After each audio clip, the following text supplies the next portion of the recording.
Hey everyone, today we're going to talk about the difference in global and local extrema.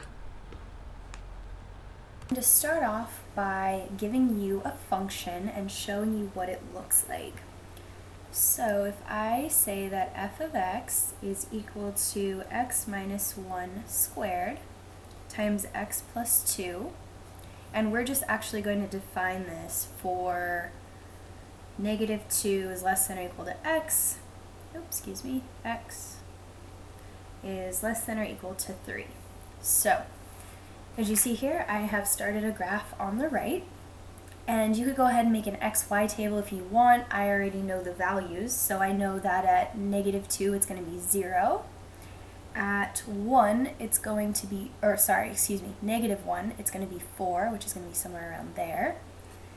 At 0 it's going to be roughly 2.5, so somewhere around there.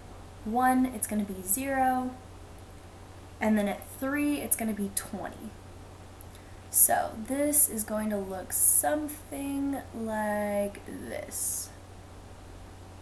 So before we get into the calculus of how to actually calculate the values of the maxima and the minima, we can almost see where they are. So when you think about the word, here I'm actually going to write it, global and local. Okay, so when you think of local, what does it mean just in your everyday life? Local means kind of near to you. Global, on the other hand, means, around the globe. It's very big. So you can really apply that definition to the problem. So your local is just going to be, let's say, local maximum. That's going to be relative to the surrounding points. So if you start at this function over at negative 2, you're going to notice as you go up, there's kind of like a little hill here. And see how we have this height of 4, which is actually bigger than the surrounding areas. And of course we also have this very high point up here all the way at 20. But that's really looking at the function from a global sense, because that's comparing this to all of the points, not just the ones around it.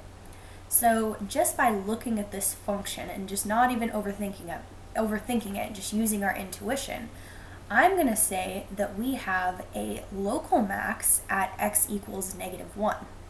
So I'm going to go ahead and put a local max at negative 1, 4. And again, you could plug in x equals negative 1 into the function to get the value of 4, but I've just already done that. So let's see, what about another max? Well, this one up here at 320, that's still a local max, because when you look at the surrounding values, it's still higher than all of the rest. So we're going to say that there's another one at 320. Now let's talk about the mins. Okay, so now in a local sense, we have this one at negative 2, because that's 0, and then we're also going to have this one at 1. So we are going to go ahead and put those here. Now, when we think about this function from a global sense, we need to find the highest and the lowest points. But that's relative to all of the points on the function, not just the local ones. So to me, it looks like we have a global max at 3, 20, and we have 2 global minimums, because those actually have the same values. So we're going to have a global minimum at negative 2, 0 and 1, 0. And what I mean by the same values is I mean the same y values. So one way to do this, if we had 10 local maximums and we wanted to just pick out the global, we would pick out the one with the highest y value. Same thing with the minimums. If we had 20 local minimums and we wanted to find the global minimums, we would pick out one or however many with the lowest y values.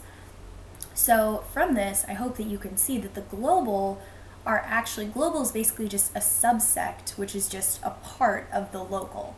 So the local might contain, 20 points, and the global might have 2, but the global will be contained in the local points. So I hope that helped. I just wanted to give you a brief overview, and hopefully that explains the difference in the local and global maxima and minima.